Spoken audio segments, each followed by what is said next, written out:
Dottor Meloni oggi ha incontrato il presidente della regione Capellaci a Villa Devoto. È stato un incontro cordiale ma con visioni diverse sul futuro della Sardegna. Sentiamo Nicola Scano.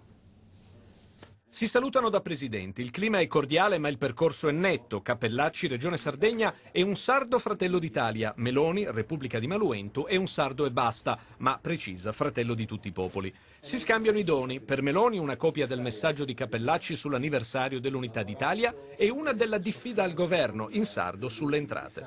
Per Cappellacci gli sciardana, la moneta di Maluento. Meloni insiste sul referendum, bocciato sull'indipendenza. Non ce n'è di questioni costituzionali che possono impedire questo, perché la Costituzione italiana, sino a prova contraria, dice e difende il concetto universale del voto, la libera espressione dei cittadini. Non può negare una parte dove di lei stessa che li giudica e li considera suoi cittadini.